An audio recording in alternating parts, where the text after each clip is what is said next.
This is our very first video episode. Yeah. This was a very intricate setup, and it took me ages. Congratulations. It looks great. Lots of huffing and, and lots of grumbling and things went flying. Like, it's just like, take the... Well done. So you sent me a message today about trailers. Trailers, yeah. Because today we're going to be talking about a movie that has one... Sorry, the camera loves me and it's just like it's flirting with me behind your back. Okay, so when I was at home, Shosh was asking me, what is it that you're so anxious about? And I was like, well, a multitude of things. You know, how I look, how I sound, how am I gesturing too much, whatever. The thing I'm bothered by the most is my natural instinct to gym at the camera. And we're both doing it. So it needs to be... Over it needs to be used sparingly. Right. So we can't every 5 minutes be going, or, you know. Stop. Right, okay. So you sent me a message about trailers. So the reasoning behind it is because I used to watch the trailer for the movie we're reviewing today over and over and over again when it first came out. So I wanted to talk about your favorite ever trailers and why. Because today we have trailers that show you, first of all, there are mini trailers before the actual trailer starts. It goes... Yeah, I can't stand it. The trailer for Jurassic World, Birth of a whatever, what's it called? Makes me sick. It just makes me physically sick whenever I see like the 3-second, teaser for the trailer.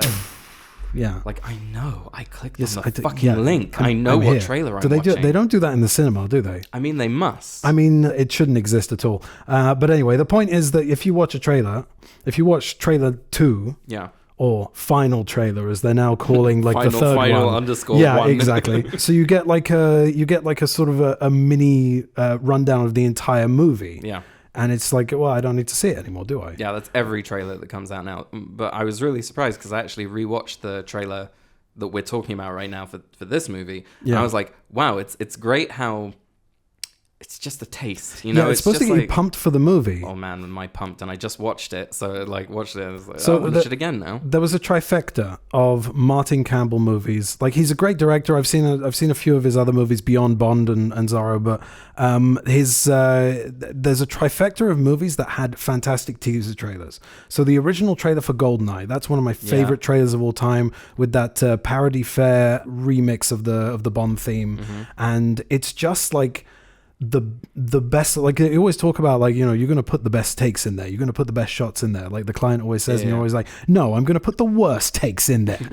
So at the end of the day, like, you want the trailer to have the best shots in it, but you don't want to spoil too much. And that GoldenEye trailer, first of all, it has a section that has been filmed literally just for the trailer, where he walks across the screen, does the kind of like faux gun barrel, and then starts walking towards the camera and he says, "You're expecting someone else?" And then it goes, "Bam."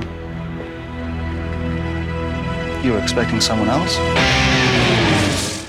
And then you just get a montage. I remember that. Wow, you painted that beautifully. Thank you. You just get a montage of amazing shots and moments from the movie without actually knowing very much about the movie, which is exactly what it's supposed to do. No more foreplay. The same thing happens with Casino Royale as well. Like the first Casino Royale is like, I knew it was too early to promote you. Well, you want me to be half monk, half hitman. I want you to take your ego out of the equation. There's like and that exchange is basically sums up the first act of the movie, and then you've got a montage again that shows you Daniel Craig in action. And both of those movies have two things in common: not just that they're Martin Campbell movies, but also that they're the first Bond movie of those actors. I knew it was too early to promote you. Well, I understand O's have a very short life expectancy.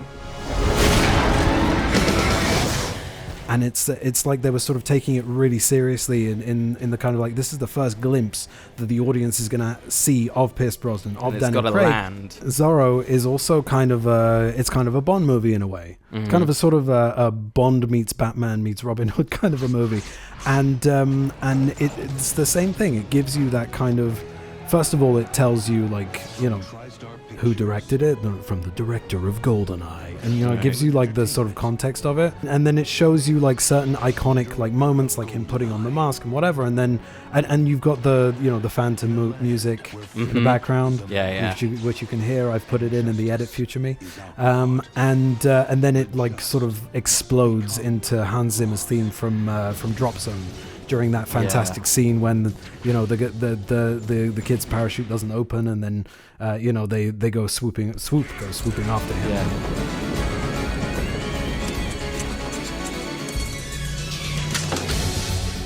That's a great scene, and it's just like a whole load of like great iconic moments from the movie, and that's what a trailer should be. Those are actually, funnily enough, by the same director, and they're three of my favorite trailers of all time. Right.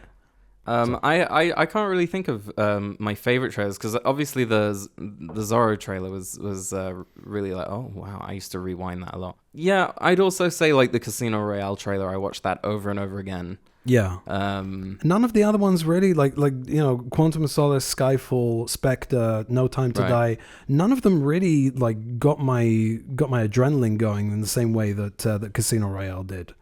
If I'm thinking like honestly about things that I used to watch on VHS, was always the anti-piracy ad. I can't hear it. The picture's all funny. Right? Train spotting. All of those. That's they are darling for weddings. Excuse me, I bought this video from you last Saturday. So? Well, I can't understand a word. Train spotting? Not surprised.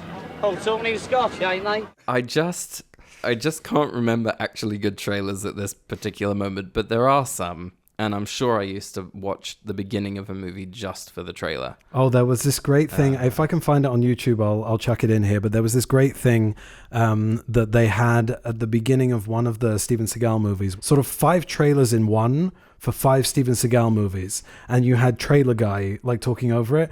And what's funny is like when you have 5 trailers for 5 Steven Seagal movies in sequence like that, you can see exactly how similar they are, and you can see by the end of it the guy's running out of things to say. And then eventually, like when he gets to Under Siege 2, he goes, "One thing they didn't count on: the cook from Under Siege." Like a train out of control. What the hell is going on? 2 American cities targeted for nuclear destruction.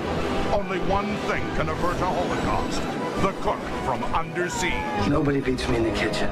It was just really funny. I remember that. This is also a movie with Steven Seagal. Yes, where he's being a hero and beating people up. Oh, look, here's another one on deadly ground. I mean, they couldn't have put him in there and just said to him, right, you're the one with the voice. Do what you feel. Yeah. Like, we're just going to have the trailers back here behind you. Yeah. We're going to have the trailers back here behind you. I'm like, it's like, just do what you feel. Do what feels natural. Just like, just like play with it, have fun with it. And he's like, his trailer voice isn't the voice that he uses in, day to day sort of, says, before he's all like, no, one man. It's like, sorry. Hello, Stephen. This is Clem Fandango. Can you hear me? Yes, I can hear you, Clem Fandango. Shall we, Oh, let's have an episode. Oh. Here we go!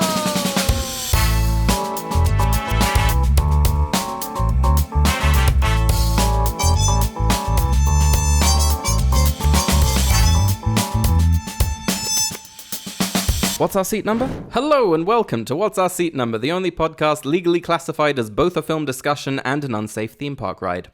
Each episode, we strap ourselves into the rusted mechanical bull of cinema history and hold on for dear life as it bucks, flails, and occasionally whispers, Antonio Banderas, in our ears. Today's episode is all about a movie where hats are wide, shirts are optional, and no one ever uses a door where a balcony will do. It's got everything: sword fights, revenge, improbable horse physics, and Anthony Hopkins pretending to be a Spanish don with the conviction of a man at the urinal in a Welsh pub. You can laugh, it's true. Coming up on the show, listeners, we recreate key moments from the movie using only cutlery and real human tears. First, though, allow me to introduce your hosts, a man who disappeared from the audio waves long ago, thought by many to be lost in the desert of Catherine Zeta-Jones connected power wankage, but after hearing my pleas of, I miss my brother, sir, he raised his head and said, your brother is dead! It's Johnny Gross. And across from him, also slumped limply in a chair with used tissues all around him, panting heavily as perspiration drips down his nose. That's right, it's professional shadow puppeteer for Cockney orphans who've never seen the sun, it's Simon Gross. This is going to get annoying really, really fast. It probably already has, and they turned it off. Now we're going to start with our usual segment. I'm not going to say weekly because, but it's movie news. Oh, you've got movie news? No, I'm leading into it for you. Why are you stealing my thunder? Oh, sorry. Now Johnny's going to talk about movie news. Movie news. This is the news. I'm your anchor, Ivan Axe Up My Bum.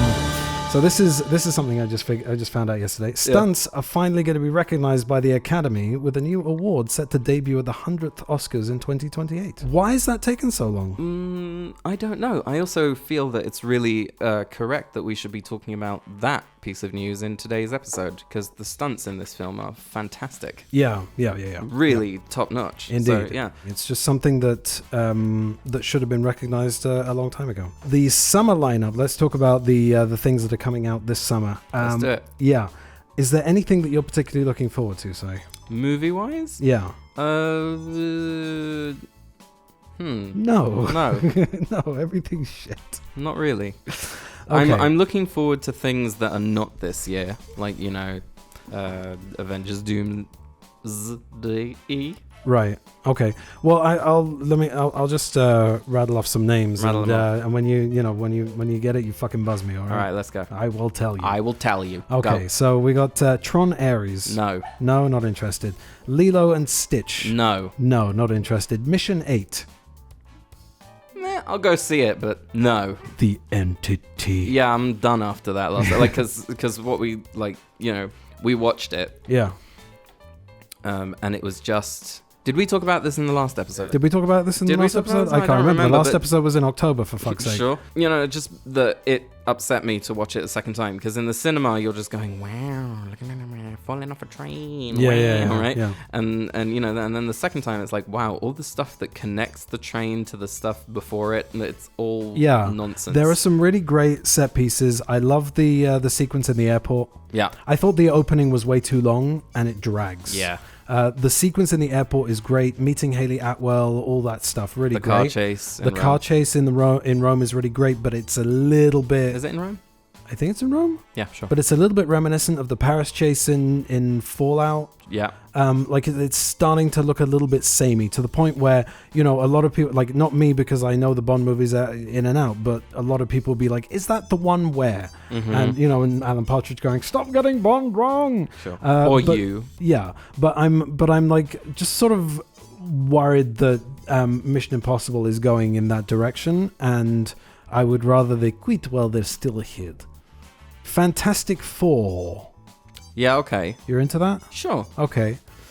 Superman. Yeah. Okay. That's this summer? That's this summer in July. How to drain your dragon. How to drain your dragon. Sorry, that's the porn version. Jesus Christ. How to Train Your Dragon live action version. No. Same issue as Lilo and Stitch. Okay, so those are the only things that I could really think of in terms of what's coming out this summer. I don't know. I feel like it's slim pickings. I feel like what I'm looking for generally is like. Are you just looking for a good time? It's generally Blumhouse, A24, that kind of thing. It's not so much mainstream right now. Mainstream is a lot of remakes and sequels and stuff like that, which is the way it normally is, but there's nothing particularly exciting coming out. So well, it's some summers are like that, but July is going to be pretty good. Superman. I don't know. I'm interested. Yeah. James Gunn. Nothing wrong with that. Yeah. That was the news. Movie news. What have you got for me? Oh, you got a quiz. Ooh, yeah. But before we do today's quiz, I would like to thank our sponsor, and here is the first sponsored ad. No, that doesn't make any sense because there's only one. There's only one? Yeah. Okay, so just tell us that we have a word from our sponsor. Lovely. So today's quiz is sponsored by our sponsor. Why are you nodding? I just fallen to bits. Okay. Yes. Today's episode is sponsored by Here We Go, A follicle revival experience. Tired of watching your hairline vanish like memories of who you used to be? Introducing Here We Go, the at-home scalp resurrection kit for those who don't age, they decay artistically. Crafted using industrial-grade regret, ethically suspicious adhesives, and a set of haunted tweezers that hum softly at night. Here We Go doesn't just give you hair, it gives you the illusion of having made better choices. Side effects may include scalp tremors, unwanted ancestral visions, and the uncontrollable urge to whisper your own name into the void. Do not use while crying. Here we go. Your reflection will never trust you again. Yes. So today is a Zorro quiz. Oh. So What was that? Seriously. Yep. I want it more gay. I want it more gay. I want it Scottish gay. Okay. I want it Scottish gay. I've got it. Okay. So say that again. Today's quiz. I'll go hammy too. Okay. Today's quiz is a Zorro quiz. Oh. Sir Robin of Locksley, Your Highness.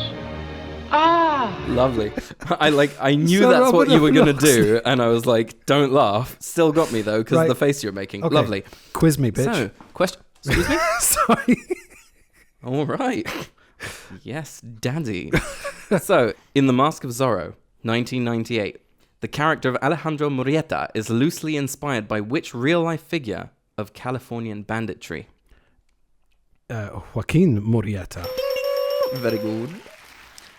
Question 2. Who is? Well, that's the name of his brother. in It the is movie. the name of... Bonus point. Very Oh, nice. yes. Oh, this is going to be great.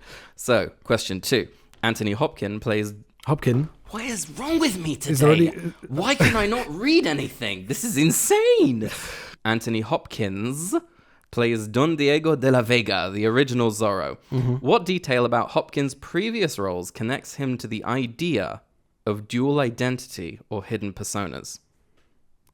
Previous. A previous role. I didn't mean to say roles, but I didn't want to stop and do it again. A previous role. Yeah.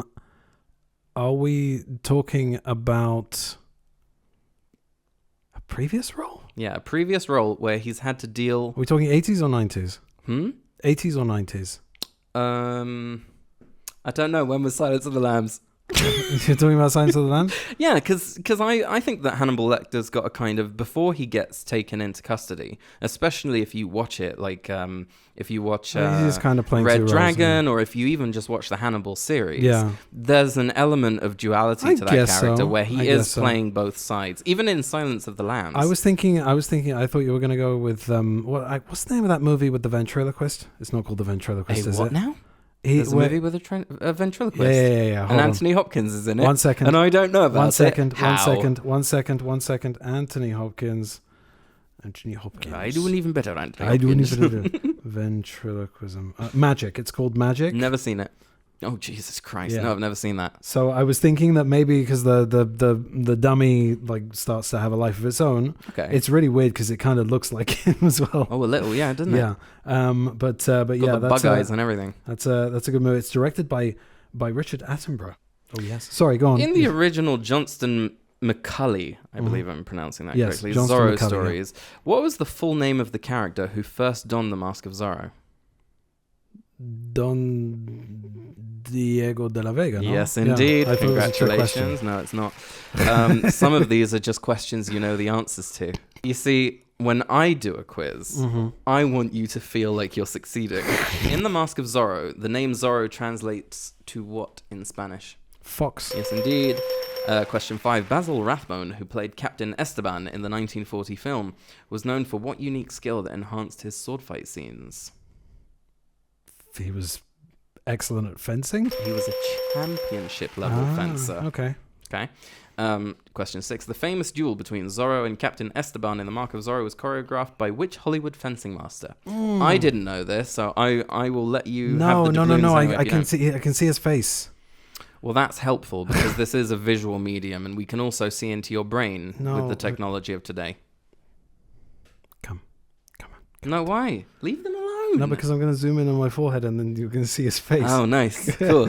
What's A little bit of After Effects trickery in there. What's his name? His name is No, he did all of the lightsaber stuff as well. Just give it to me. Fred Cavins. That wasn't who I was thinking. Okay, good stuff. So all that was for nothing. Lovely. Which actor from The Mark of Zorro also appeared as a swashbuckling villain in The Adventures of Robin Hood, 1938? Basil Rathbone. Indeed, indeed. Question 8. Catherine Zeta-Jones' stunt double was reportedly unused in several fight scenes. Why? Sorry, I don't know why I did that. Why? Because she's a really good dancer. No. Why would you say that? Because she's a woman? No, because she is a dancer, and therefore she was like no, sort it's of just more because athletic. she performed many of her own stunts because she was that good. I noticed because we watched it in 4K. Right. It's got nothing to do no, with but you her can being see a that dancer. Antonio Banderas is not Antonio Banderas, and there she is. Sure. Yeah. What legendary Hollywood swordmaster helped train Antonio Banderas and choreograph the sword fights in The Mask of Zorro? Is this the guy I was thinking of? Is probably who you're thinking of. Give it to you? Yeah. Bob Anderson. Bob Anderson. That's... Why? Why are you yelling in my ear, Bob man? Anderson, that's the one. Yeah. Okay, yeah. Now, question 10. Mm-hmm. Now, this is where we get a little bit sad. We'll do the broken voice. Not to make light, though. Right? What delayed the release of The Legend of Zorro, the sequel to The Mask of Zorro, for several years after the original success? I don't know if this is true, but I read this somewhere. Delayed the release. I don't know. So there was a bit of a shift in Hollywood following 9/11, and it made studios hesitant to greenlight certain action films. Don't know if that is actually true.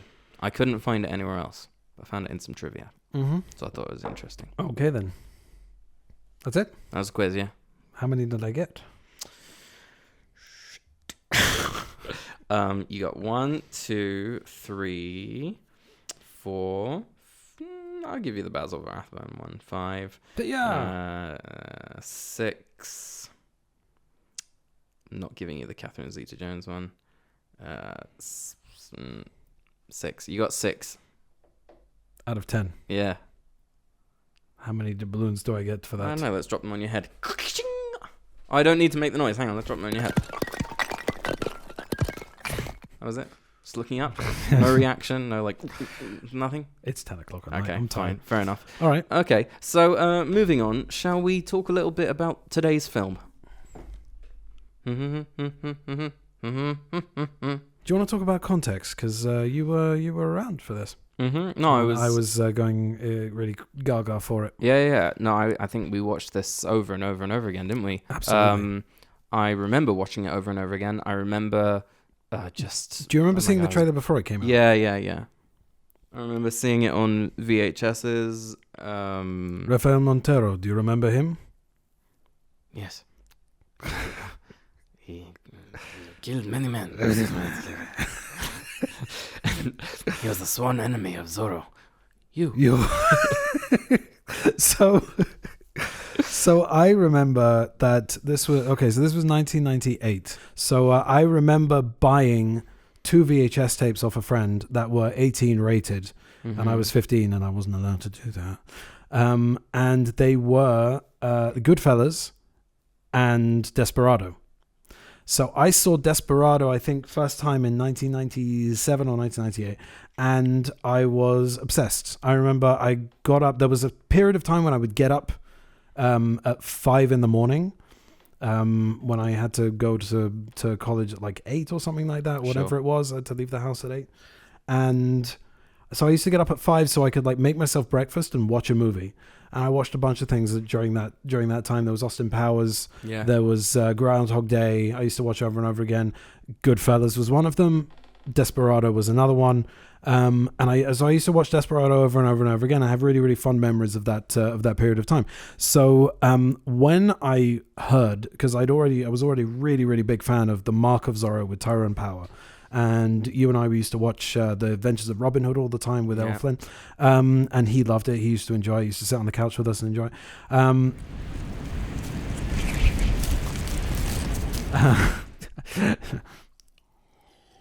I enjoy a dad joke like all the other dads.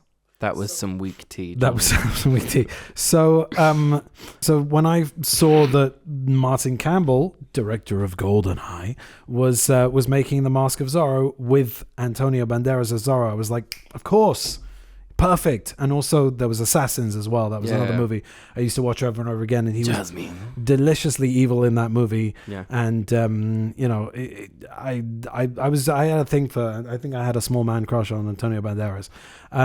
So yeah. Yeah. Me too, yeah. Let's play. Let's play. You want to make faster? Yeah. This is the cigarette. Practice. Practice. I almost knocked over my soda. Got again. it? Good. Move it away from your hand. So I was very excited for it, and then that trailer came out, and for some reason I don't think I got to see it in the cinema. Mm-hmm. I remember the first time I saw it, I was on a trip here, and I bought a really crappy like VHS, which had burnt-in subtitles. It was awful. And it was bad quality even by VHS standards. I don't know why. I was convinced that you'd gone to see it in the cinema. I wish I'd gone to see it in the cinema. I think I missed it for whatever reason. Well, I mean, now with this setup, it's kind of like you did. So that was that's context. I really love this movie. You really love this movie. So should we get talking about Let's it? Let's do it. There is a saying, a very old saying. When the pupil is ready, the master will appear.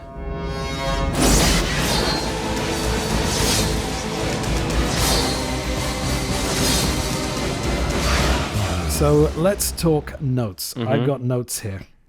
Long list this of notes. This is how we do it. Yeah, long list of notes. Too many notes, Your Majesty. Exactly. Very well put. Too many notes. The first thing I want to mention, unless you want to go first. You want to go first? No, the thing about my notes is that as I moved to my phone, it started getting later, and my note-taking got more sloppy and less consistent. So at some point you've just got... No, it's like lots of spelling mistakes. Anyway, please... please you begin. So something that I was thinking about was that he'd just come basically off GoldenEye. I think maybe Vertical Limit was in between the two. I'm not sure. But I think that he approached Martin Campbell, I'm talking about, the director. I think he approached this as kind of a Bond movie. There's also a Batman element that's built into it because he wears a black mask, and there's a hidden layer and all that stuff. But there's basically a gun barrel at the beginning of this movie, which I love. I love that he walks across the screen Bond style and carves a Z or a Z in fire in the screen. It's just very cool. Brilliant. The other thing I remember was that on VHS the opening text was always too small to see and unreadable. Yeah. And now I'm always like, every time I watch this now, I'm going, oh, I can read it. That's what I was doing as well. Yeah. Oh, is it legible? Yes. I remember that specifically. Yeah. The issue is that DVDs started presenting everything in widescreen. Yeah. And this was a movie that was shot 235:1, which is a very wide aspect ratio, which is why you get black bars at the top and bottom of the screen. On a square screen, on a 4:3 old school like CRT TV. So the black bars were thicker, which means that the text at the beginning on DVD was even less legible, even smaller. It's only when we got to like proper widescreen TVs and I think possibly Blu-ray or 4K that I was actually able to read the text. James Horner's score, which is something that that is already very present and apparent here. It gets you in the mood, like the drumming. There's a brief interlude with the boys in the wagon, and then it just bursts into like the plaza with all of those extras, and the music is incredible. But anyway, you and I always do impressions of this. Of the moment in the wagon, like, what are you doing cutting holes in my wagon? We are sorry, Senor Lopez. We are just waiting for Zorro. Do you really think he's going to come, Senor Lopez? Someone thinks he will. Do you think he's really going to come, Senor Lopez? Someone thinks he will. What are you doing cutting holes in my wagon? Is that what you've written? Yeah, a lot of these are just like quotes. So mine too. And then it says, "Get the children out of the plaza immediately." Get the children out of the plaza immediately! I've written, man, that opening sequence in the plaza is awesome. Proof that you don't need CGI for de-aging. I think that one of the cool things about this movie is It's literally just their hair that changes. It's just the hair and maybe beards. the beard. Like, they and the way they hold themselves as well. Yeah. And stuntmen. Well, yeah. Yeah. It's just that sort of proof that they did it, and there's no way that it's cheaper and better to do it with CG. Yeah. Like, it just doesn't work as well. Like, it was a very neat trick to make Robert Downey Jr. look younger. Yeah. In what was it? Was it Civil War? That's a neat trick, but it looks weird. Yeah. Michael Douglas in Ant-Man, Kurt Russell in Guardians of the Galaxy Part 2, Volume 2. There are lots of movies where they've done it X-Men without Last it. Stand. Also terrible. The way that they did it in this film was just really on point. You know, there's a lot of great stuff going on there, and the fight, and you know, just my thanks, gentlemen. You know, all great stuff, and then it keeps going. And I said to Shosh, like, do you know what's great about this? Is that this is a really long opening sequence that is, it only serves to deepen the tragedy of what happens. Yeah. And it kind of reminds me of another story, which I will bring up in, a couple of notes from here. But I just like, there's something about it that feels really familiar. And I love how much effort they put into making him a dad and a husband, and in love with his wife, and she's in love with him, and you know, suddenly that is ripped apart, but it doesn't feel like too soon. Like, in terms of the movie and how long it's been running, it feels like, okay, this is the next thing. Yeah. And then, you know, that whole fight, and then the whole thing in the carriage, and the building being on fire, and then how that then cuts to 20 years later. Right. It's such a dark and tragic opening. Yeah. And then it's like, it mirrors, you know, where his journey ends is where his journey begins. Right. It's like so symmetrical, So that's but the in thing. a really satisfying way. I remember thinking, like, also, like, every time I watch GoldenEye, every time I watch Casino Royale, like, how certain moments are just, like, perfect. Yeah. In the direction, in the way that the actors pull it off, in the editing of it, just, like, the music, like, everything is just perfectly realized. Spot on, exactly. The two kids, I always got confused when I was younger which one is supposed to be which. Mm-hmm. Now, it's obvious to me now that the one with the big teeth is Alejandro, and the prettier one is supposed to be Joaquin. But when they get older, it's the other way around, right? Because Antonio Banderas is clearly better looking than the guy that plays Joaquin. And I always thought... plays Joaquin? I don't know the guy's name. Do you? No. So fuck you then. But yeah, so I always got confused about that. That shot of the two boys running over onto the rooftop, and they look over the ledge, and the camera like sort of see the guys goes like over the ledge, and you got a view of the plaza. That's an amazing shot. Just wanted to say that. It's all shot really well. Yeah, the stunt. Phil Mahir. I don't know if I'm pronouncing that right. No, but he works with Campbell a lot. I don't know if he's still working with Martin Campbell or if he's retired. But there's a look to those movies that he shot with Martin Campbell that's just chef's kiss. Yeah, even The Legend of Zorro, which isn't a great movie, looks incredible. Great DP. The stuntman for Hopkins is very obvious in 4K. Also not 4K. Yes. Yeah. I picked up on that. So you were talking about the tragedy of what happens in the following scene. So they set up this really like warm and comfortable, comforting, cozy scene, and it really helps that the kid is adorable, and for some reason in both that scene and the closing scene that is symmetrical with it, the babies like almost on cue do these like really cute things that there's no way they could have planned for, that must have been slightly accidental unless there was somebody off screen going, right. You feel their love and the family unit and whatever, and then Montero comes in and basically ruins the entire thing. When they're fighting, the music swells. And what I always find heartbreaking is the sound of the baby crying at that particular moment. always gets me, and it's an incredible bit of sound design there. Yeah. The way that Hopkins reacts to her death is not like, "Yo, Esperanza." It's like he's kind of like in shock. Yeah. You know, he's just like, he's got this thing. Well, it kind of speaks to something he says later to Alejandro in the later parts of the film, where he says, we lose the people we love and we cannot change it. Right. We must move on. But his immediate instinct is to go to Elena, the baby, and he just completely forgets that Montero's there. Yeah. He kind of goes into a bit of shock, dazed. Yeah. Into shock. Yeah. Mm-hmm. And then Montero like clubs him over the head, and I want you to suffer as I have suffered. All that stuff. So the next thing I've got written down here is nobody stop fast, Jack. Nobody stop fast, Jack. Nobody stop fast, Jack. Nobody stop fast, Jack. What I've got written here is, that's because you're stupid. I thought you were tied up. That's because you're stupid. But I always wondered why Jack needs to keep up the charade when they're alone at the beginning. Yeah. I mean, it's to fool the audience, obviously, but yeah.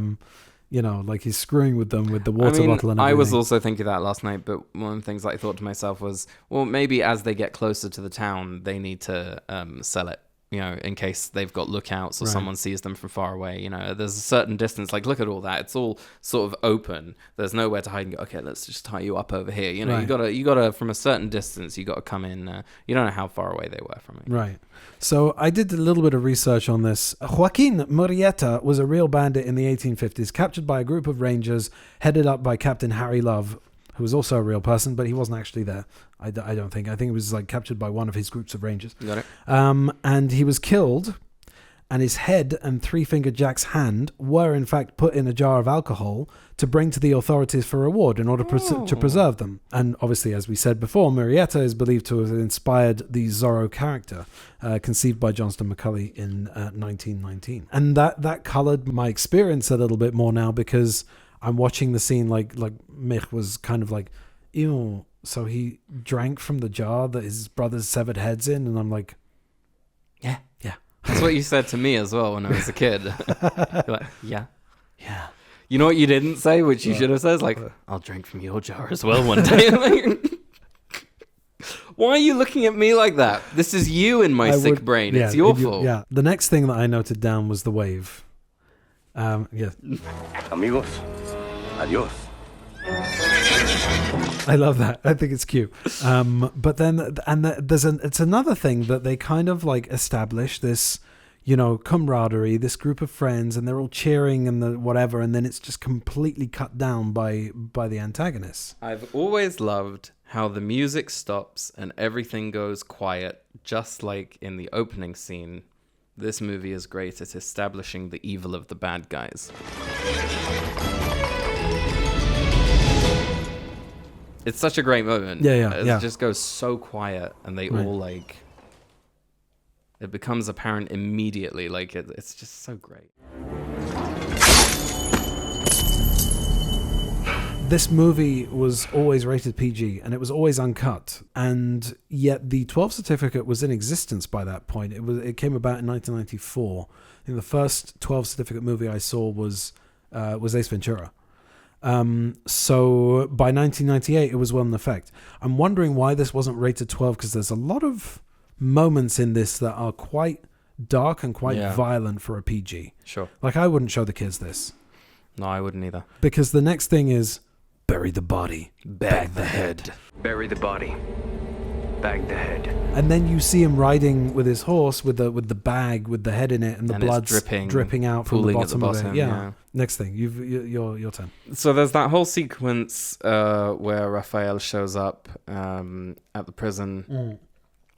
Okay, so before that, okay, did you notice it this time that the jailer is like dreaming? Yeah. So I once quoted. Of course, I have feelings. I quoted that to you once, and you didn't know what I was doing. Quick, hide in the barn. Hide in the barn. Yeah, of course I have feelings for you. Yes. But quick, hide in the barn. He's coming.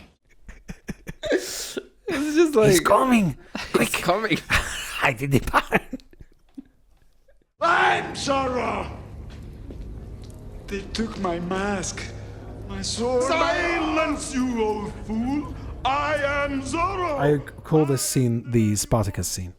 In fact, there's a lot of things that are derivative of other movies and stories in this movie, but I don't knock points off for that. I actually see it very differently. I don't think that it's You think it's homage? I think it's homage. It's homage, yeah. Homage to well, you talk about the Spartacus thing because the thing. Well, I always wonder why in both of those scenes in Spartacus and in this, why they never suspect the dude that's just sitting not there saying quietly. anything. God, you've been griping about. Is that still up your ass? Jesus Christ. Yes, I have an axe up my butt. Yeah, you've got like a few Ivan axes up your bum. Right. Jesus Christ. The makeup on all of these extras, they look gross. And the wide angle, the close up wide angle lenses and the Dutched angles and everything, it just like it really just sort of highlights the grotesquerie of that scene. All gooky in that jail. Yeah. But Head there of are sanitation hasn't been for a while. I'm sure that there are some movies, I can't think of any off the top of my head. I'm sure there are some movies that have similar scenes in jails that don't really show the disgusterousness of that, but you can really like it's very tangible, like it's very. Man in the Iron Mask has that. I feel Prince of Thieves, beginning of Prince of Thieves. Prince of Thieves, I was gonna say, has that. The Jim Caviezel Count of Monte Cristo is too clean. Yeah, I feel not enough gross people in it. Another one we lost recently, Richard Chamberlain. Mm-hmm. He was my Edmond Dantes. Like that was I remember watching the. I think it was a TV movie, The Count of Monte Cristo. Speaking of Richard Chamberlain, yes. One of my notes here, as Anthony Hopkins is escaping and switching his body out for the other one, right. I've written. I just realized how very Count of Monte Cristo this all is. Am I a fucking knobhead that I've missed that all these years? Yes. Right. Because there's something about the whole opening. It just reframed everything for me, right. because I've always seen this as its own thing. Right. But when you take this as kind of like a, Count of Monte Cristo sort of not retelling, but like it takes elements of that, and the pre-bit when they're younger and there's a betrayal, and then all these years later and they're coming back for revenge when you're older and taking up a different mantle. Like it's so well executed, that it was so well done that I didn't even think of that. A lot of this movie does take quite a few cues from Count of Monte Cristo. Yeah. And I think it's better for it, because that is a classic story of sort of wrongful imprisonment and revenge. Good stuff. Yeah. Did you notice this? Because this is something that I noticed later in life, but I've since figured it out. The gunpowder he uses to blow the lock on his chain is the cause of the limp throughout the rest of the film. Right? So yeah, it took me a long time to realize that, but very good. It's great stuff. Great audio visual stuff. They're loving it. Yeah. Gentlemen, allow me to introduce my daughter, Elena. I mean, I just really like how Catherine Zeta-Jones looks. I think that's fair. I wouldn't cancel you for that. No, I just think that there's not in the gross way. I mean, it's a little gross, but what I mean is that she walks on, and there's like this. So there's like all these. There's the peasants, and then there's like the sort of gross rich dons, and all that, and then she walks in, and it's like they don't do any like or anything like that, but she walks in and she's like she's an angel as she walks in there. It's so like, it basically could be a movie that was made in the 40s in certain areas, right? Mir said to me at one point, like, are they shooting her like out of focus or something? And I said, there's a soft focus on her. They are using soft focus on her, like they would have done with Ingrid Bergman or Absolutely. Olivia de Havilland. Yeah. Like it's she's shot like a leading lady from the 1940s. This movie is made in the style of the 1940s, and it's wonderful. It's wonderful. Great. She is, she's very lovely. Yeah, very lovely. She's badass as well. Yeah. The next thing I've written down here is he's trained to kill. Yeah. He is trained to kill. You seem trained to drink. Yes, my friend, you would have fought very bravely and died very quickly. who then would avenge your brother. Antonio Banderas is perfect in this movie. Yeah. I also wanted to note that there's a lot of darkness in this movie, but there are moments of sheer levity. Not just levity, but like sheer cartooniness. It starts in that moment with Anthony Hopkins butting the sword out of his hand and catching it. And I've just realized that's what he does to Captain Love at the end. Oh, I love this movie. So there's a great symmetry here that I don't know if you noticed, but we get a more sloppy version of how he unsheaths his sword with Elena later on in the barn fight. Right. Okay. You know, he kind of before he fights Anthony Hopkins. Very very sort of sloppy, and then later it's just more controlled. It's more suave. Yeah. I love that shit. Yeah. I love the dynamic between the two of them, because originally he's just like kind of. Zorro, I'm in the lair of the fox, and he's all like, a celebrity, and he's kind of like fawning over him, and Anthony Hopkins is just sitting there with his feet up drinking. Yeah. The training montage and I've got written down slow. Good. That is good. Thank you. Right, and then you've got that whole ting cling cling cling cling cling. Good. Great. Time for a drink. Time for a drink. That's exactly what I've got. Yeah. Good. Time for a drink. Slow. First triangle. Slow. Like good. Good. That is good. Good. Time for a drink. One thing that I noticed this time around was how the lair is in utter disrepair, and then when suddenly Anthony Hopkins is clean shaven, and so is the lair. So is the lair. Yeah. There's a big hole in the roof that's no longer there, and he's cleared away everything, and suddenly cobwebs. the circles are back again, and I don't know lick how a that paint, happened. lick a paint. Lick a paint. This one, easy. Lick a paint. Lick a paint. I love the way that he's kind of sneaking around and kind of jumping around with a, sort of a makeshift cape. It kind of, I think we can all relate to that. Like as kids, you run around like pretending to be Zorro, or pretending to be Batman, or pretending to be whatever. Like, it just felt very childlike. You'd hook the hood of your coat over the top of your head, and that would be a Batman cape. Yeah, exactly. He managed to capture the childlike quality of it, and it's just very authentic. So I had a different take on it. I love how suave he thinks he is with a new shave, right? The whole section from his stealing the horse to the church with Elena and all of that, it only highlights the truth of him being a pitiful clown, that he's not there yet. And with every layer of... but she's hot for him, though. Sure. Yeah. With every layer, I mean, I am too. Mm-hmm. With every layer of, facial hair that comes off, he becomes more suave. Yeah, I noticed that. I love it how it's like a visual change highlighting the transition of the journey. You have... Anthony Hopkins being covered in hair at the beginning, and then, he's got the beard, and then the little... Yeah. And then like the clean shaven look and just like, I'm here to kill people. It's great. Yeah. I love it. So I was talking about the cartoony moments, and the fight at the barracks is definitely one of those. Sure. The way that he lights the cannon. And Zorro, the legend has returned. Yeah. He's just not in control of his body yet. He's kind of in his teenage years, where he's like a bit knobbly knees, a bit sort of, clumsy, knocking over things. And he hasn't quite mastered, the... There are certain movies where there's a training montage, and then suddenly they're a superhero. Yeah, right? exactly. The way that it's handled in this movie is just perfect, because it's done in layers. levels. Yeah. So then he goes into the church for saying, "I need sanctuary, Father," and then he hides in the confessional, just like the old days.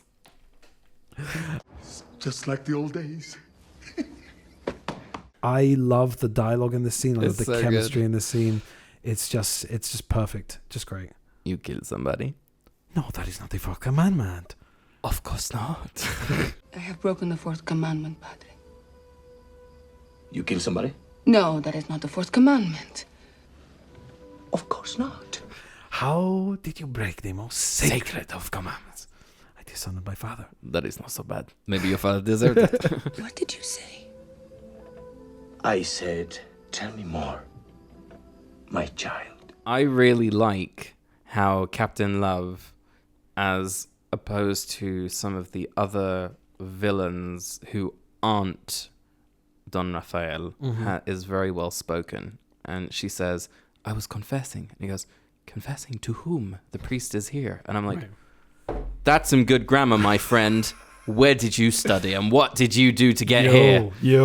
Like, I was like, well, that's amazing. Yeah. In both of the movies, in Adventures of Robin Hood and in The Mark of Zorro, poor shunned Basil Rathbone never gets the girl. He's always the bad guy, never the hero, until he's like Sherlock Holmes or whatever. He's always like kind of jealous of the hero getting the, like, swooping in there and getting the girl.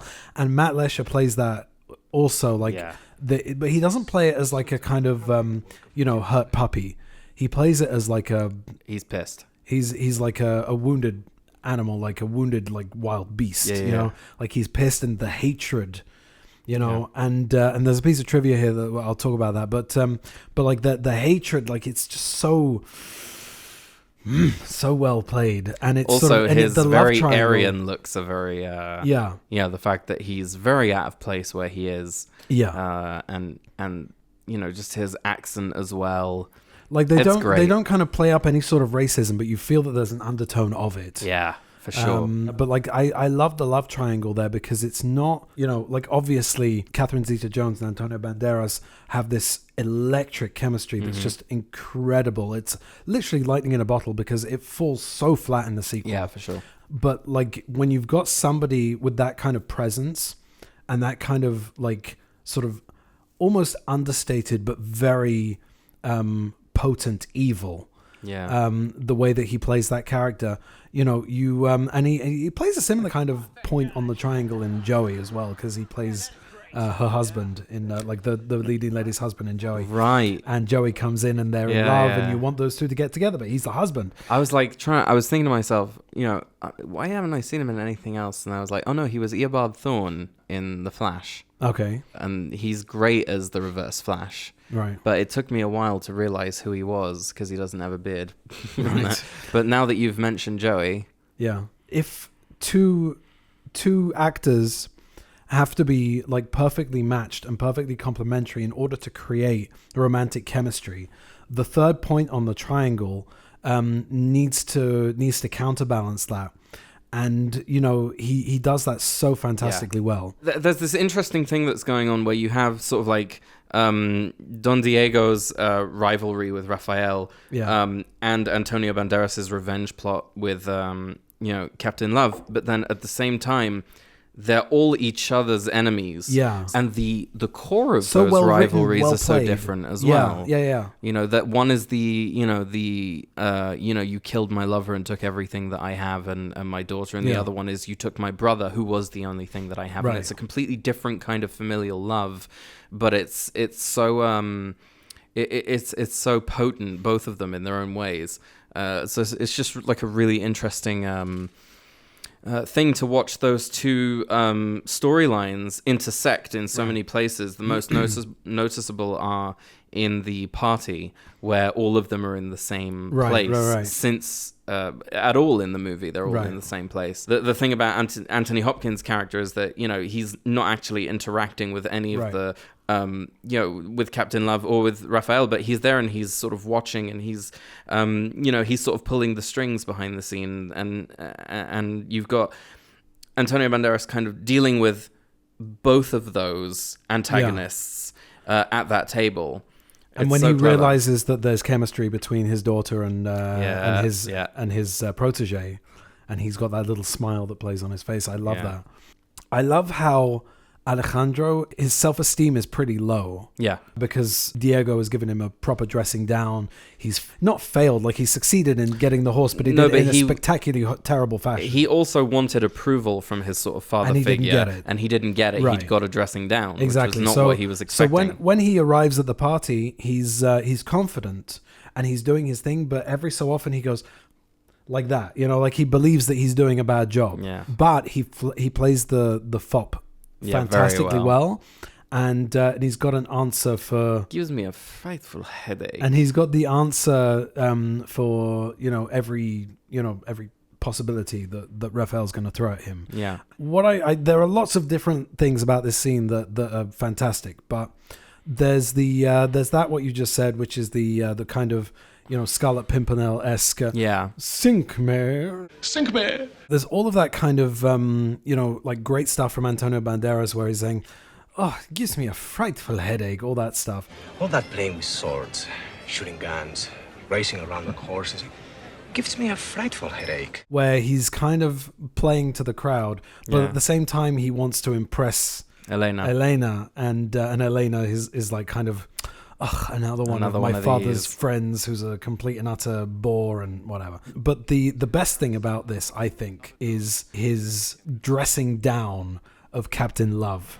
Are you not the man who was chasing a legendary bandit recently? He was hardly legendary. So you caught him? It's only a matter of time. Well, the bandit may have escaped. The rest of us will certainly think twice before going to confession. It's a Bond thing that there's always like a cordial meeting between the hero and the villain before they actually start getting down to, like, you know, fighting each other and whatever. And here there's, you know, in a party setting, and he's just kind of like, the rest of us will certainly think twice before going to confession. Were you looking for something? A sense of the miraculous in everyday life. Oh, really? Well, why don't you try looking someplace else? The lady and I were trying to dance. You were trying. She was succeeding. You're trying.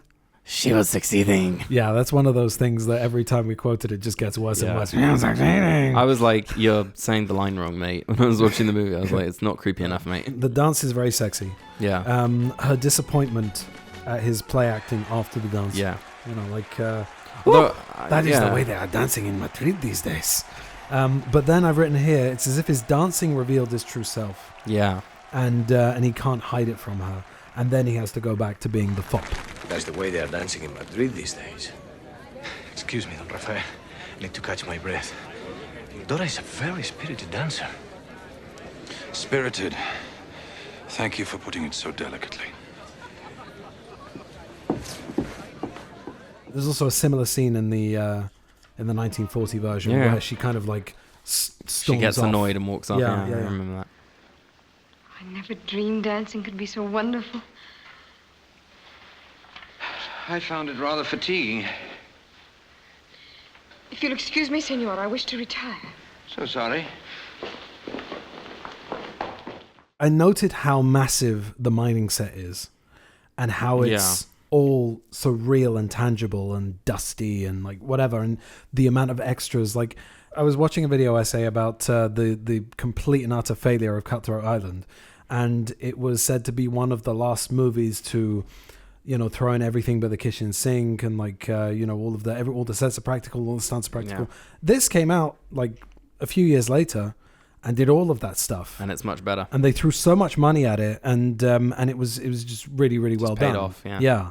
There's no CGI in this. I don't think there's any CGI in this movie, is there? Not that I could find. I couldn't even find it. I found like there's one, like, a couple blue of screen blue shot. screen. Yeah, but like I didn't. Esperanza at the beginning and the fight exactly. on top of the wooden crate with the gold crate. bars. Yeah. But other than that, I thought to myself, in my brain, I thought, I mean, we're not going to do VFX corner because there aren't any VFX. But I thought in my brain that maybe the house going up in flames, there's like some maybe VFX flames on it, but it just all looks to be going in the same direction. It seems to be the same colors, and it all feels like it's part of the set. Like they burnt that down. Like, you know, it just and you know, there's even things like how the rain is like pouring in that scene. It just, everything's tangible. Yeah.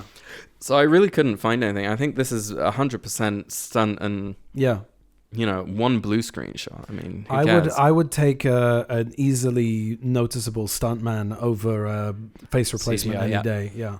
This is something that's always been up my butt. Okay. I find it really hard to believe when characters from movies remember things from when they were little babies and couldn't possibly remember those things, like Elena remembering the smell of Romagna and Bernardo's voice. Yes. Bernardo, I have to ask you, have we ever met before? No. Why would you think that? I don't know, it's strange. Your voice seems so familiar somehow. It frustrates me. No.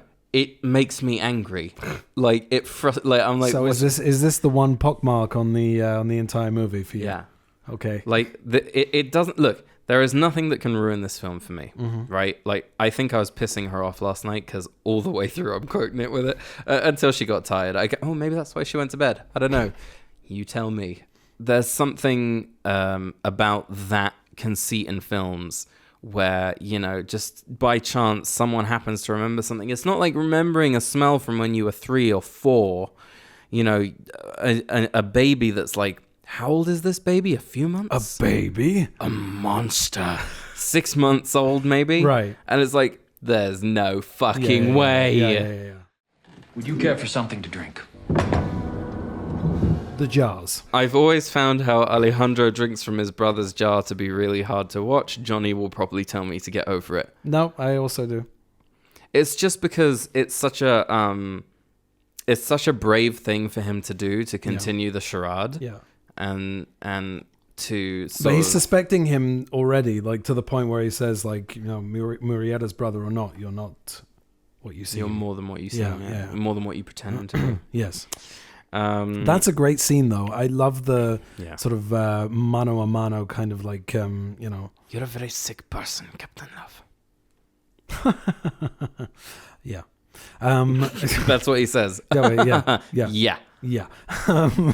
That's a thing that actually happened. They put Three-Fingered Jack's hand in a jar and preserved it, and Murrieta's head in a jar to take it back to the authorities to get the reward. And then next up is the sort of... You hide it with this. Yeah, it's like the way he peels off his moustache and sort of fully becomes Zorro in such a sad way is so much better than the usual superhero reveal that you get where you see them in their final form. Yeah. It's just like, you know, through this mixture of pain and success, he's now ready. And it's just so different. I miss my brother, sir. Your brother is dead. I was very interested at exactly how much time has elapsed before we actually see him in the full costume. And it's 1 hour and 30. And I wrote that Batman Begins showed similar restraint. Yeah.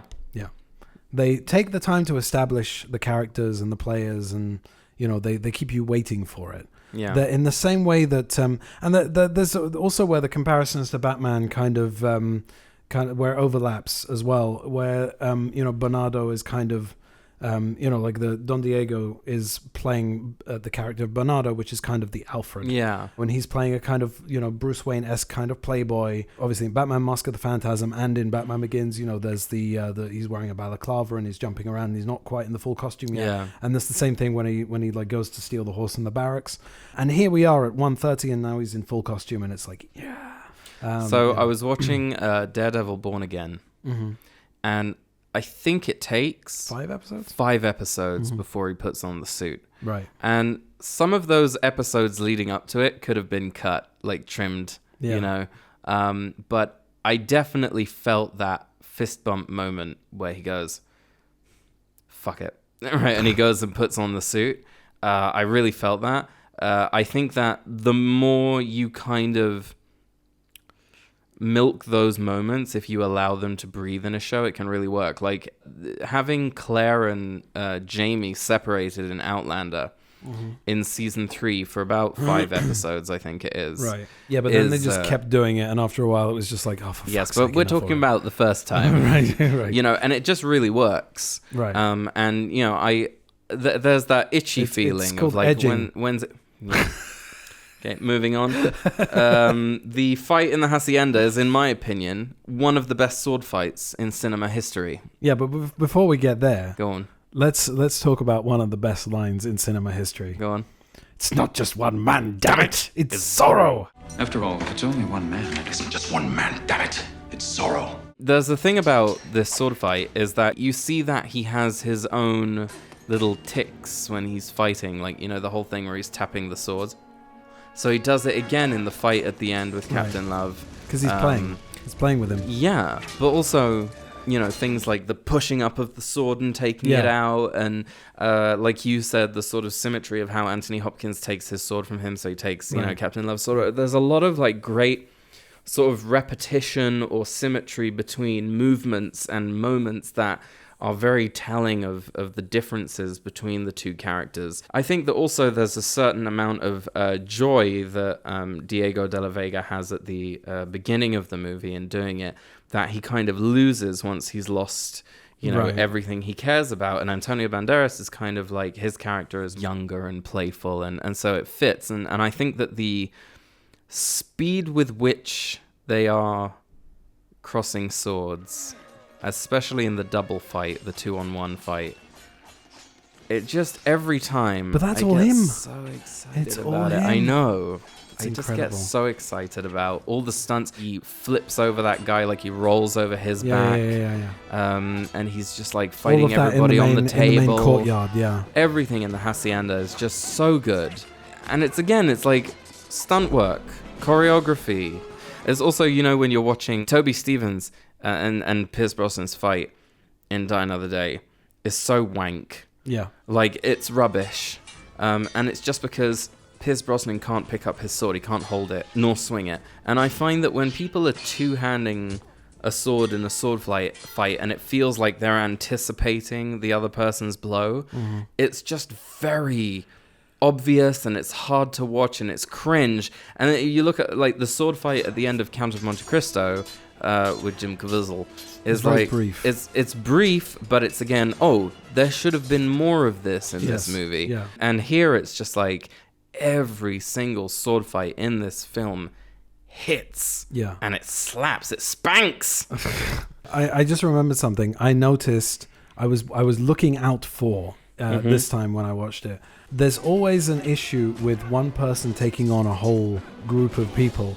Is that someone's waiting their turn? You always see them waiting, and it happens so quickly, and the way that things progress that you don't really, if that's happening, you don't really pay attention to that. It's all very fluid. Oh, but also because he's constantly moving. Like, he's trying to create distance between himself and being outnumbered. Yeah. And so he's maneuvering himself around this, round room and only fighting the people who he's coming into contact with. Right. And then from that down below position where he's fighting on top of the table, you're only really seeing any of the people who get close enough to him for him to sort of riposte. Yeah. So it's like this really interesting cinematography that makes it so that you can't really see other people waiting for their turn. Right. And then, Raphael comes back in and there's that awesome, lock. That lock that they get into. Yeah. But anyway, moving on. The fight with Catherine Zeta-Jones. He was very vigorous, father. Vigorous. That's a great scene. You see her with the real Alejandro when they dance. When they dance, or when he's pretending to be a priest or whatever. You see her sparring with Zorro, and there's this great moment where she makes the realization right at the end when he appears without the mask. The progression of their relationship is really well handled. The chase scene that follows that is really imaginative. Yeah. His horse gets away from him again, and then he has to somehow leapfrog from each horse to get to his horse. Because you've seen that done on trucks and on motorbikes and in cars, and now you're seeing it on horseback. But the thing that makes the horse it stunts is when him he's like flipping. Yeah, that's not really him doing the flipping? I'm not sure that it's him, but it's definitely a stuntman. It's great though. Yeah. The way that he comes back this time with the map, and he's pointing out where the mine is, and there's none of that, they will be speaking the name Zorro again. He's not like, talking himself up or anything. He's just talking about the job. Right. There's a little switch in Anthony Hopkins, sort of just like looking a little proud of him. And then we move on to the finale, and I've always noticed the cloud continuity every time there's a low shot up at Montero, and you can see that the clouds are in a very different formation. You got it. Each time. Never noticed that. Yeah. I love the zip lining using the sword and the surfing using the spade. That's just... Yeah. And I think we've talked about this as well. Like, the fight between Raphael and De La Vega is very charged, as is the Love Zorro fight. Yeah. And I've also written here... Yeah. I was also... Yeah. Where it's charges great. out. Yeah. He's not there. M for Morietta.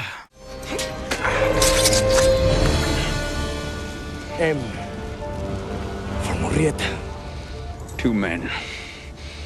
One dab. I love the shit talk as well, because that kind of recalls the Hollywood swashbucklers of yesteryear. You're doing well. Your brother would have shot himself by now. Only one question. Really? What is that?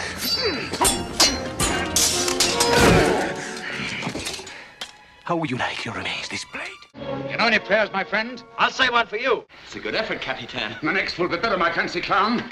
Rich history of shit talk in Hollywood swashbucklers. But this shit talk's actually good. Yeah, and I've written here, hello, my name is Alejandro Murrieta. You killed my brother. Prepare to die. None of that in there. Go away. Did not pick up on those vibes. What are you talking about? No, you're just a silly bastard, aren't you? Away with the moon. Oh, I also noticed like animal sounds in the explosion. Cheetah screeching or whatever, like same thing at the beginning with the Mask of Zorro title comes up and it goes Meow. And then my wife said after the explosion, yeah, nobody survived that, but whatever. And then They're you all see dead. them walking through the dust. She just she's bringing the funeral down, you know what I'm saying? Yeah. I always thought that for some reason, I don't know why, because I knew that that his brother's name was Joaquin. Yeah. But I always thought that he was saying, "Don't worry, little Wacky." Little Joaquin. Yeah. Don't worry, little Joaquin. That was me as well when I was because we don't worry, little Joaquin. It's just ridiculous. I've also written here that the song at the end is a bit of a damp rag. Yeah. But I like the return of the gun barrel with rubbish. Banderas' incarnation. And that we can talk a little bit about the sequel if you want, but you've only seen it once and it's probably a waste of time. And also we talked about the trailer with the Phantom and Drop Zone soundtracks, the perfect teaser, similar to what they did with GoldenEye, a drop page. All right, yeah, enough of the jibber jabber. So now we're going to take a trip to trivia. No, I did it at the same time as you, and it has to be ever so slightly off, Yes. doesn't it? Now we're going to take a trip to trivia. Trivia. Too late? Too loud? Dragging just a hair. Yeah. Okay. Not quite my Now tempo. we're going to take a trip to trivia. Now we're going to take a trip to trivia. Now we're going to take a trip to... We're so out of sync because we haven't done this in a while. So. Now we're going to take a trip to Trivia Corner. Let's just leave it at that. I have notes and I'm going to read from them. When Zorro confronts Captain Love, he pulls out his sword and the sun glints off the blade, running the full length. This was not CGI and was suggested by Antonio Banderas. He had to tilt... Banderas. He had to tilt the sword to catch the sun without breaking eye contact with Matt Letcher. It only took 3 takes. Oh, wow. Mm-hmm. Antonio Banderas was extremely adamant about performing many of his own stunts for authenticity. Legend has it, I love the way it's written, legend has it, as if it's like, legend has it that director Martin Campbell didn't want to use Zorro's famous bull whip in this film. However, Sir Anthony Hopkins felt the whip was an important part of Zorro's equipment. Hopkins practiced with it daily and learned to manipulate it well enough to film certain tricks, such as the candle scene, but only after heavily applied persuasion towards Campbell. This is great. And as much as I love Anthony Hopkins, this actor would have been incredible in this role. Raul Julia was originally supposed to play Don Diego de la Vega, but died before he could take the role. What a different thing that would have been. That would have been different. I'm not going with you. My brain is racing right now, replacing Anthony Hopkins in every single scene. He is trying to kill, you are trying to drink. Ha ha ha. He could have been a good Dracula as well. Despite being one of the main antagonists of the film that has a personal rivalry with Alejandro, Matt Letcher admitted that it was hard to act with hatred against Antonio Banderas since he was such a genuinely nice guy in real life. Poor him. You're an actor. Act. In previous Zorro installments, the hero is always seen smiling when he's fighting. This trait was followed by Don Diego de la Vega and Alejandro Murrieta. The swords used for filming, this is an editor's nightmare. The swords used for filming were made of aluminium and produced a very dead clank sound. The clinks and clangs had to be dubbed for each sword fight throughout this movie. Sounds like hell. Well, listen, those clanging sounds are top fucking notch. They are. Sounds really like ringy, Yeah. you know what I mean? Yeah. Steven Spielberg declined to direct as he was busy with Saving Private Ryan. he stayed on as an executive producer. Sir Anthony Hopkins, who is Welsh, plays the Spaniard Don Diego de la Vega. Coincidentally, Catherine Zeta-Jones, who plays his daughter, is also Welsh. Antonio Banderas, who is Spanish, plays the Mexican character Alejandro Murrieta. What's my point? My point is, best actor for the role. Yeah. Best actor for the role. Doesn't have to be authentic. So Sean Connery turned down the part of Don Diego de la Vega. Really? Now, if you've seen Highlander, you can probably imagine what that would have looked like. Catherine Zeta-Jones admitted that she became genuinely aroused during the stable sword fight scene where her clothes were cut off by Zorro. The effect was accomplished by attaching a wire to the dress and then yanking it off her. I should have been a practical effects guy. You should have been a practical effects guy? You think that would have gotten you into some sort of what with other women? What do you think that would No, have? just like it would have been fun to pull off her dress. You're disgusting. In today's age, you disgust me. Okay. Clothes coming off of women. Ew. How dare you? Nudity? A partial nudity? Martin Campbell directed the James Bond thriller GoldenEye, but turned down the chance to direct its immediate sequel, Tomorrow Never Dies, in order to direct this film. Likewise, Sir Anthony Hopkins was considered for the role of the main villain in that film. Campbell eventually returned to the Bond franchise with Casino Royale, while Hopkins appeared in another spy-themed franchise sequel, Mission Impossible 2. And next time you're going to go on holiday, please let us know when you're going. It's very throwaway, that role, isn't it? Anyway, it could have been anyone. It could have been Lawrence Fishburne, and it was... Now I'm going to reel off a bunch of actresses who were going to play Elena. Shakira was offered the role of Elena. Penelope Cruz. Penelope Cruz. For a moment, my brain was going, what is he saying? Penelope Cruz was considered for Elena, yes. Robert Rodriguez wanted Salma Hayek to play Elena. Okay. Isabella Scorupco, who played Natalia Fiorova-Simeonova, was offered the role of Elena. When executive producer Steven Spielberg was being sought to direct, Tom Cruise was to be Zorro. And I've written in brackets, that can't be fucking true. Oh, no. I really hope that's not true. What terrible casting. Yeah. It wouldn't have worked. I'm sorry. I like you, Tom, but it wouldn't have worked. Good thing you covered that, because for sure he's listening to this. Yeah. During post-production, executive producer Steven Spielberg and director Martin Campbell decided that Don Diego de la Vega's death in the arms of his daughter was too depressing. The ending, where Alejandro and Elena are happily married with their infant son, was added 3 months after filming had ended. Now, thinking about it, I'm wondering how they could have ever thought they could have ended this movie with that. Yeah. So, yeah. That was trivia news. That was trivia news.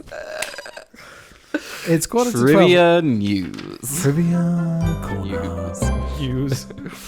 Well, that's all I've got, and I'm fucking spent. And I've also got to take all this shit down. I enjoyed this movie. I enjoyed watching this movie again. I've seen it many, many times, but I enjoyed it. I was thinking to myself, maybe I can sort of from the hip, if I don't have time to that's to what watch I thought. But then I realized that it just never works. It's so different. And I was saying this last night to Shosh, I'm sorry, I'm taking notes. And it's just like, you look at the movie through such a different lens when it's for this sort of thing. Yeah. And it's not just being critical, it's kind of watching it with a higher alert level, right? Where you're sort of connecting threads that you've maybe connected subconsciously, but you've never sort of thought about it consciously before, and things like that.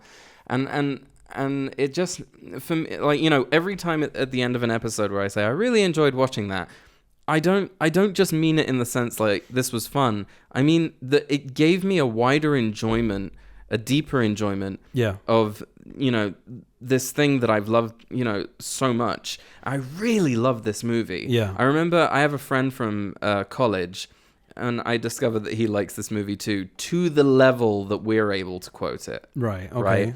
Right. And I was just like, how it has stuck in so many people's heads, and those specific things that you and I think maybe it's just us, right? But it's not. It's so classic. Yeah. I really had fun with that one. Well, I'd really, really love to do another episode sometime soon, so that we don't stay away so long. It's not gonna happen. No.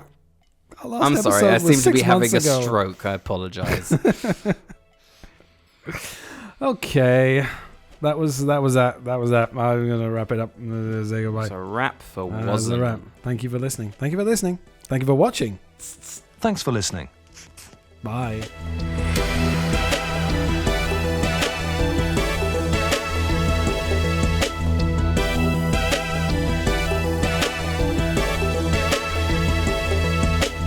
What's our seat number? Nobody stop us, Jack. Nobody stop us, Jack.